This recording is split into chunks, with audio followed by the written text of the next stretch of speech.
मी काय वाईट माणूस नाहीये.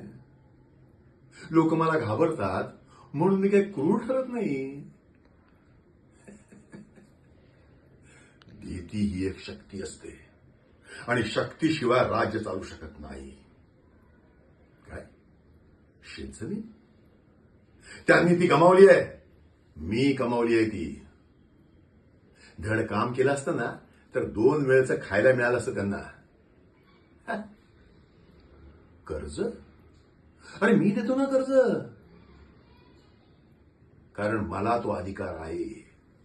होय, मी धडकतो लोकांना, कारण तसा मी आहे. काय म्हणाला? मी आनंदी आहे, सुखी आहे. होय, मी आहेच, कारण माझं सुख या बंद वाड्याच्या आतमध्ये लपलेलं आहे आणि त्या वाड्याच्या आत काय आहे ते फक्त मला माहिती आहे. आणि आज जायची परवानगी? जो कोणी माझ्या दरवाजासमोर येतो तो 2 पावलं मागे निश्चित जातो, कारण या सूर्यरावाला हरवणं शक्य नाही.